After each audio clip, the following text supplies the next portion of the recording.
Morgan McSweeney has long been the most enigmatic figure in Sir Keir Starmer's circle. The strategist who helped assemble the coalition that won the Labour leadership, the organiser who imposed message discipline after the Corbyn era, and the Chief of Staff who, in theory at least, was meant to stabilise a government seeking to rewire and rewrite Britain's cultural, political direction. Yet by late 2025 he has come to embody both the intellectual limitations and the cultural brittleness of the Starmer project. His survival in Downing Street now exposes, rather than resolves, the weakness of the administration. If his time is up, that's one thing. If he goes, that's another. But he might end up hanging on, and that will be the doom of Starmer.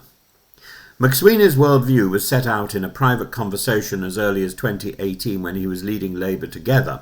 His vision was simple: to create a professionalised centre-left politics that retained Corbyn's anti-austerity appeal while discarding the movement that delivered it. This was the formula that became known as Corbynism without Corbyn. It was sold to members as the restoration of competence. It was practised internally as prolonged purge. Much of the tension coursing through Labour today stems from this original design flaw. It created a leadership elected on one emotional register and governing on another entirely.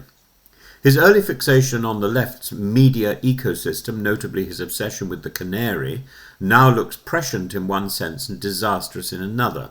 It signalled that the McSweeney method was not statecraft but internal warcraft, a politics devoted to neutralising internal dissent. This hyper-factionalised widening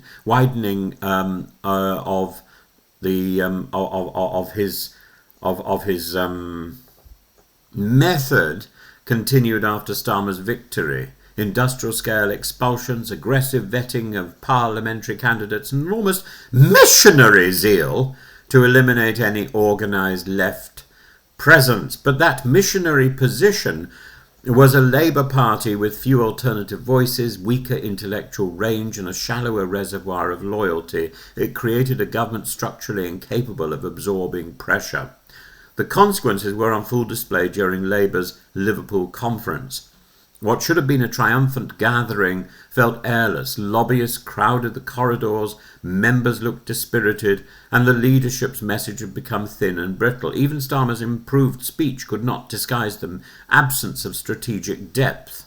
McSweeney's model had produced a faction, not a governing philosophy.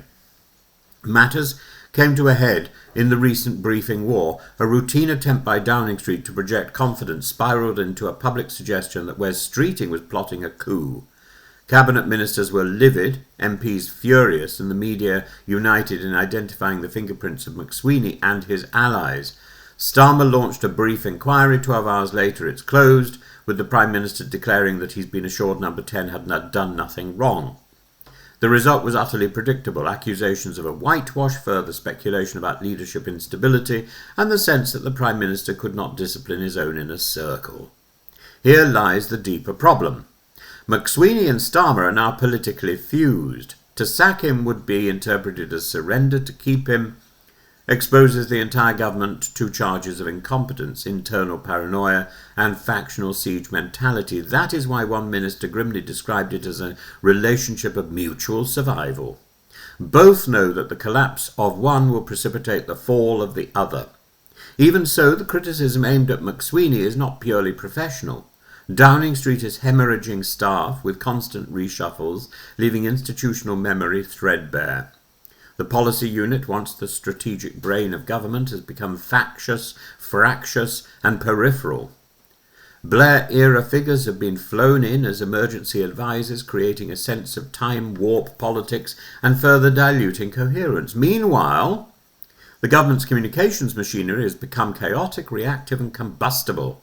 These failures accumulate around McSweeney because he is the central figure with responsibility for both structure and culture, and his defenders insist he is decent, loyal, and gifted as a campaigner. That may all be true, but governing demands a different repertoire. Campaigners thrive on clarity, conflict, and control. Government depends on subtlety, coalition building and resilience. The friction between these worlds has created a toxic atmosphere where briefing has replaced policy, turf warfare has replaced strategy, and Labour has slipped into a defensive crouch only 16 months after taking power. It's all reminiscent, is it not, of Dominic Cummings. The real danger for McSweeney is that he has become the lightning rod for every frustration within the Parliamentary Labour Party. MPs cannot attack the Prime Minister without consequence. They can attack the Chief of Staff with impunity.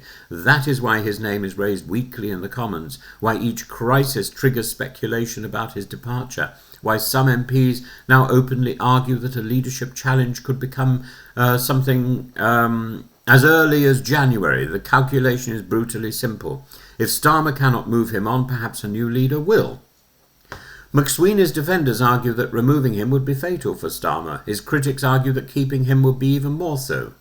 Either way, the Prime Minister has drifted into a classic trap, the Chief of Staff whose survival becomes a test of the leader's authority rather than an expression of it. Cummings, Campbell, Timothy and Hill all reached this point. None lasted long after it.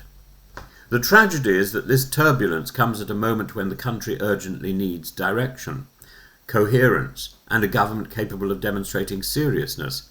Instead, internal warfare has filled the vacuum where governing purpose ought to be. The Farage pressure is intensifying, the budget looms ominously, and Labour MPs are unsettled by a party polling below 20%. In such a climate, a Chief of Staff who was once the architect of unity has become a symbol of disunity. Morgan McSweeney may yet cling on, but the very fact that his position is now the index of Labour's stability bodes ill. No administration thrives when its fate is tied to one unelected advisor. Remember what Thatcher says. Advisors advise, ministers take decisions, and a government built on factional dominance rather than intellectual breadth cannot count on loyalty when the weather turns rough. It has turned rough already.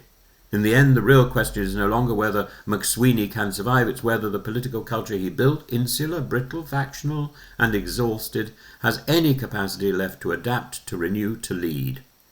If it doesn't, his departure will be a footnote. If it does, the transformation will have to begin with the candid admission that this model of control has reached its limits.